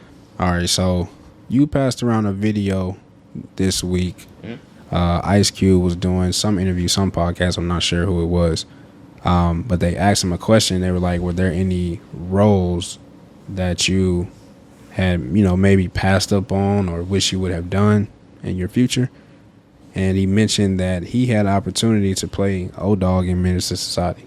Yeah, and I think that's the first time we've ever heard Ice Cube say that. Yeah, definitely. This is my, this is my favorite movie. That shit blew my mind. Yeah. Because all I can think about now is, wow, what if Ice Cube would have been O-Dog? Right, yeah. But like I said, this is my favorite movie. I ain't never heard that either, but that should have been crazy if it would have been Ice Cube, because he was coming off of Boys in the Hood during that same time. So he would have went from Boys in the Hood to Menace to Society. That shit would have been crazy. And that's exactly why he said he didn't want to do it. He said he didn't want to be typecast into the South Central LA gangbanger every time he was casted for a role. So I respect him in not doing that. I think in his instance, propelling him to be a great actor, I said Bad Boys. Boys in the Hood was enough for him.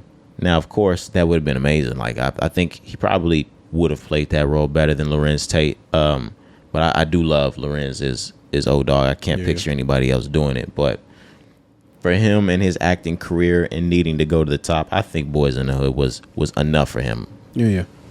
What I wanted to say, a lot of, and probably just black artists, this happens to them a lot. I've said artists, actors, this happened to them a lot, bro. They'll get thrown in like a bucket as far as like they only get called for this certain type of movie. Another person who did this was Chris Tucker. That was one of the reasons why he didn't come back for the Friday series, because he played a certain character, a hood nigga, smoking weed, cussing, all this shit. He was like, he didn't want to be closed into that role. Then he ended up getting shit like Rush Hour, you know what I'm saying? So Ice Cube ended up getting, Are We There Yet? Shit like that. They were able to tap into different areas. Not to say simply just because of that, but that definitely helped when you didn't get put into a box. You know what I'm saying? I get that. And Chris Tucker, since I do wish that at one day, not one day soon or anything like that, that window's passed. But somewhere in that 2000 to 2010 era, I wished he would have came back to Friday, because he had blown up to such a high level that it wouldn't have mattered if he took that role one more time. Yeah, I agree with that. And after a certain point of time, he's one of those artists that got so big he ran from Hollywood. And he got the fuck away, so it really wouldn't have mattered had he done it anyway. But so yeah, he got the fuck out. I remember he talked about there was one of those points where Dave Chappelle, when he went away and he went to Africa, he said like when he came back, the first person he ran into was Chris Tucker, and it was on some shit like wow, because he had been in hiding. That's hilarious. Yeah, both of them niggas getting groceries and shit. Yeah, they hey were, man, like Spider-Man gif. Right? Is that who I think it is? Yeah, it's crazy. But no, that's crazy. But yeah, man, that still, like I said, I wanted to just go back to the movie real quick, Menace to Society. I wanted to say like Lorenz Tate played the fuck out of that role as well. Like I don't think anybody maybe could have played that shit better than he did, bro. I think he fit that role perfectly, fam. Not to take away from Cube, like yeah, that shit would have still been a classic either way. But it's like, damn, Lorenz really tore old dog up, fam. I think he tore old dog up. I'm not gonna lie, Corey. Yes, I think it's because we know nothing but old dog. Yeah. Just thinking about that 1990s MO, like Lorenz Tate had to become old dog. Yeah. Cube was just old dog. I was like gonna say he was already old dog. He was already a fucking menace. Like yeah, I feel that. I think that we would have just got to see him be everything Doughboy was. We just didn't see all that shit. We saw him smoke some niggas at the end, but right. He would have been like a supporting character type shit. Just a menace, a big ass role in Menace Society. Obviously, yeah. Everything that you thought about Doughboy, you would have saw the stuff that he was actually doing. Like you saw him kicking and robbing niggas, taking crackheads' money, slapping them niggas, shooting a nigga in the gas station. Yep. Kanye said he was America's worst nightmare. Yeah, young, dumb, and just didn't give a fuck. Man, no, he was like young, black, and don't give a fuck. Straight up though. Man, that's crazy. Yeah, man. Now I gotta watch that fucking movie again. Of course, bro. Yeah, let's move on because now I got movies to watch. Damn it. The suicide hotline is changing. So fuck you, Logic. Damn. Sorry. Can't even play that fucking song anymore. Right. But no, I'm just playing. That was a good song. But the suicide hotline number is going to be changing to 988. Yeah, we had actually mentioned this a couple weeks back, didn't we? Mention like this being a thing? No. There's a mental health line. Mental health. Okay, my bad. But yeah, this actually started on the 16th, so this actually started last week. But yeah, the new number is 988, like you said.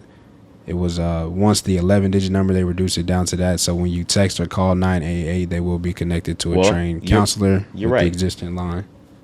Go ahead. My apologies. I didn't mean to interrupt. No, I was saying they'll be connected with trained counselors with the existing Lifeline network. You're right. It was they casted it before as the mental health hotline, but it is 988. So it's the mental health and suicide hotline now. Gotcha. Okay. So I still fuck with this in the event that, like, say it's not one of those like, hey, I cut my fucking arm wide open, I need an ambulance right here, right now. We can call 988 and we get mental health. Yeah. It's definitely a good look. I wonder how much these niggas paying. Niggas, y'all hiring? No, y'all gotta, like, there's some jobs that I'm not gonna bullshit. You have to really be a caring person to do that. Like the same way, like if you're gonna be a policeman or a first responder of any type, you have to really want to be a first responder. You have to care about the people. Yeah.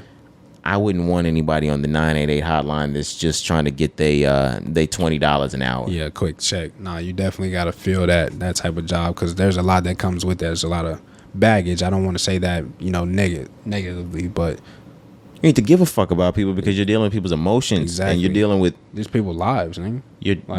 With fragile lives. Yeah, like exactly. with things that can happen at any moment with your phone call. Mm-hmm. So, but still, this is a good thing. I'm glad that, you know, the awareness is increasing. I said this before, but more people are listening when it comes to mental health and suicide. So this is always good to see. Speaking of awareness increasing, it should continue to increase because we are approaching the anniversary of the first men walking on the moon in 1969, and y'all need to get fucking real.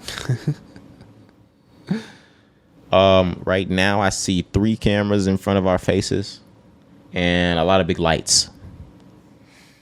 The same way Buzz Aldrin and them niggas probably saw at the fucking moon landing. Cardi, do you really think they went to the moon? If you don't, I was gonna say if you really do, you don't have to oppose me.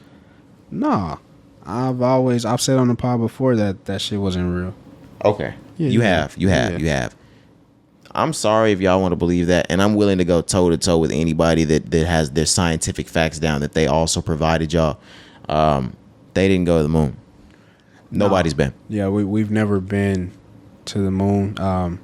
So if y'all know, back in the 60s, there was a competition with the United States and Russia. Yes. If you haven't heard of Sputnik, look it up. Yes. But it's basically the race to space is what they were calling it. Just had to be first. Right. So Russia shot off a rocket. They called it Sputnik. Went up into space. Because it was really just a fucking fake. Right. So America feeling that pressure, wanting to be first, wanting to be the leading country, you know, niggas had to make a move. They had to do something quick. So what I believe, bro, is that whole shit was staged. I don't think we've ever went to the moon. And I say that because we've never went back. I've always wondered, like, why haven't we never went back? If we went in the 60s. With all these in the it was the late 60s, early 70s. Right. Yeah. But think about the equipment that we have now, how far we have advanced, all the technology that we have now, and we've never went back. But you telling me we went in the 60s? Say that same shit to people, but they never want to believe that shit. You telling me, like, what? You telling me we've only been to the moon during the dirtiest motherfucker of all times administration. So we never went outside of Richard Nixon's administration. We've never gone. That's what only when Nixon was the president. So, and y'all, there was a fucking flag blowing. Yeah. Footprint. Neil Armstrong's footprint. That's a big thing as well that they like to say. All right. And there's just shit that I get into the real nitty gritty with the shit because I watch this shit. I'm a conspiracy guy. So I just want to ask a question. Say someone were to go to the moon today and they were to come back and deliver a press conference. What would be the time frame that you would need that press conference taken care of after they return? As soon as possible, right? Yeah, just give me a time frame. A press conference for your return? Yeah, like wrapping up your return from the moon. Like you land, like I'm landing. I'm landing. How fast do you think that we should have a press conference done? Like that's going to be on the news? Right then and there. 6 weeks. It took 6 weeks for a press conference? 6 weeks. Damn, I didn't know that. And then motherfuckers were the most quiet, jittery motherfuckers I've ever seen during a press conference. Really? Ever. It's still on tape. You can watch it. Man, CIA, please don't fuck us up for this episode. I've said a lot. I didn't know that. I'm trying my best. Yeah. 6 weeks. That's crazy. And when they were asked questions, they didn't even know how to answer them. You know why? Because they weren't there. And it was like they weren't even prepped on it. But y'all can do the math for yourself. Yeah, man. We're not here to impose on you. Happy anniversary of the moon landing, man. Yes, sir. Shout out Neil Armstrong, Buzz Lightyear, all them niggas. That was in Los Angeles, niggas. Yeah. I didn't know the moon was so damn close to home. I was gonna say that was in Irvine, California. Fuck? Did that shit in Cupertino. The fuck? Yeah, that shit was some great production, man. But I understand it. You know what I'm saying? Everything, like I said, the race of space. Like really study if you care about it. Really study and know why they did the shit. You know Absolutely. Yeah, like we had to do it type shit. But yeah, I don't think we ever went to the moon. And if you're a real person, like a religious or spiritual or anything like that, read more of it. You can't even. Never mind. Go on. I'll leave it out. I'll leave that up to you guys. For sure. And the CIA. Yeah. Man, I love you. I love the CIA guys. Nah, man. So moving on, some crazy ass shit that we had sent to us in the last couple of days as well. There's a story in India.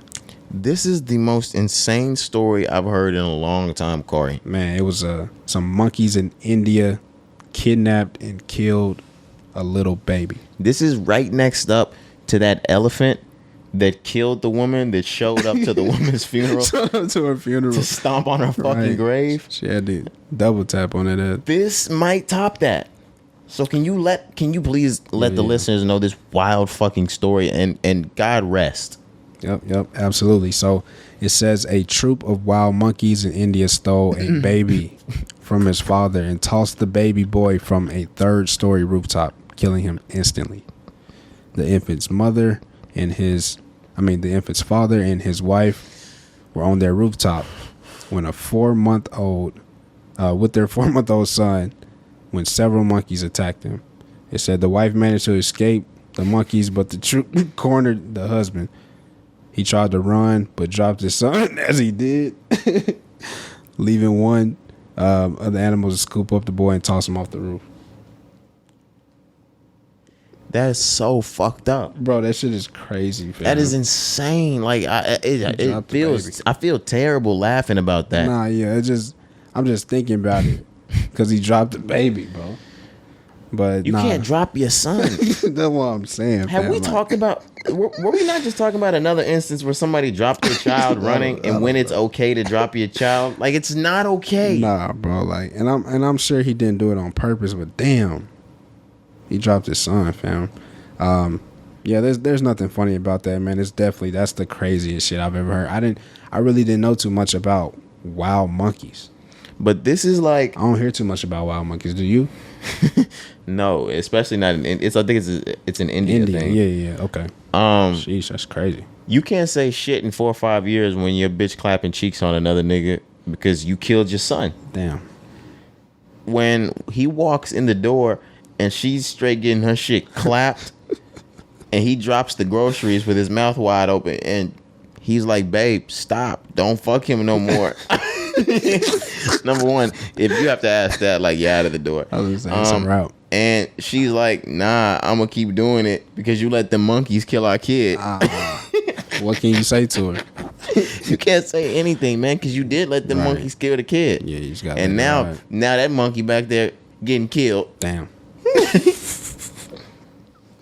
But no, bro, that's still an unfortunate situation. I had never heard anything like that. It's never happened, nigga. Bro, I'm just saying, even just about wild monkeys, bro. Like, I really didn't know too much about wild monkeys. That's crazy. Imagine having to keep that Glocky for some wild monkeys. Man, what? I will blame you. Yeah, I don't want no smoke with no wild monkeys, so that shit sound crazy.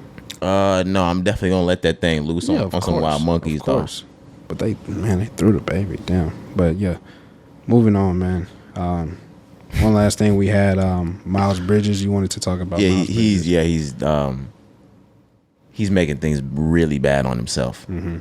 So Miles Bridges, we already knew that his was that his wife? His wife. All right. So Miles Bridges' wife came out a few weeks ago with some disturbing pictures, and she was stating that he had physically assaulted her. Mm.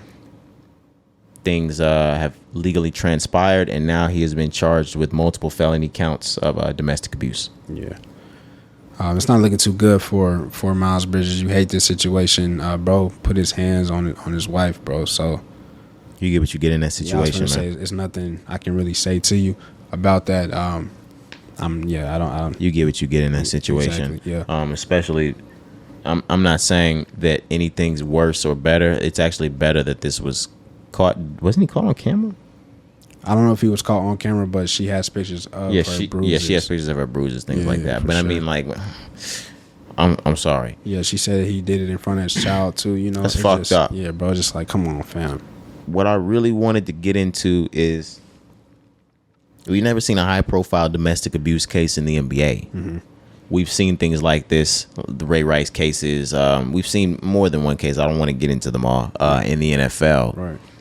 But how do you see or foresee Adam Silver and the executives of the NBA handling a situation like this? Do they go away? Do they do the forever blackball like a Ray Rice? Yeah. Man, in the NBA, it's kind of different. I don't know if I can say that he just goes away, that he goes away forever. I'm not sure. Now, I know one thing. He was just about to sign a max contract. I know, and that's not happening. That's out. Yeah, Melo gonna have to worry about another star, another right. co-star for his team. Absolutely. Because Miles Bridges is I was gonna say, if one person ain't having this, Michael fucking Jordan ain't having it. Yeah. He's out. For sure. He's out. What Magic say? I ain't gonna be here. He ain't gonna be there no more. So that's unfortunate there. Like you said, about to get a max contract. And then you asked about like what is Adam Silver gonna do? I don't know if he ever plays again, bro. I think we've never seen this. So they may sit him down. Yeah, I think he may be the crash dummy, the guinea pig. You know what I'm saying? Like the example. You can't do this and continue to play in the National Basketball Association. Because they are big on domestic violence, women's rights, all of that. So yeah, I think they may make an example out of bro. The only reason you're very correct. I was gonna say I was up in the air with my thoughts on where they might go with this because of course, they're pro, and I don't mean in these instances, they're pro. What do we need to do to make things better for you guys to be able to play? They're able to work things out with players. But like you said, on that polar opposite, when it comes to things, I would say liberally, they don't fuck around. Yeah, advocating, they definitely are in first place. Yeah, like women's rights, everything, gender equality, remember in the bubble, LGBTQ rights, race equality, all that Black Lives Matter shit. Yeah, definitely. They huddled together and made something happen because they were like, "Hey, we ain't fucking playing if this ain't right." Yeah, bro. But yeah, it was like over grieving time for like George Floyd or protesting time, things like that. But yeah, they don't fuck around when it comes to rights. So you might see Miles Bridges sit. Yeah. Sucks because he was a very promising player. Absolutely, bro. Very. Like you said, was definitely a star alongside Melo. That was going to be a tandem that you was looking at. He was very athletic, bro. Definitely high energy, explosive. So yeah, you definitely hate to see it, man. You hate to see it, but when you put yourself in that situation, you commit those type of crimes, man. You gotta face what comes with it. Fortunately, he might have to rely on those bars. Shit, I forgot this nigga be rapping. God damn. And this is not the point to be giving out compliments. He be rapping his ass off. Yeah, I know. He might have to just rely on them bars. Yeah. Maybe so. Because Miles Bridges might be a rapper moving forward. You may be right, bro. You may be right. Yeah. So that's what they want anyways. Ball players want to be rappers. Rappers want to be ball players. Oh my gosh. All he's going to do is start rapping, getting on Twitch. Right. He's going to be on tracks with your favorite artist. Man. Well, him and AB going to do a collab tape. Maybe, bro. These niggas here, they be doing the whatever. black ball tape. Yeah. AB and Miles Bridges. Yeah. Man. All right. I don't think I have anything else that I needed to get into before we got the fuck out of here, man. Nah, that was it, man. Can really wrap it up. All right, man. I guess we can call it a day. That was episode 159 of the Rise and Grind podcast. It's your boy Roderick Cari, we checking out. All right, man. We out.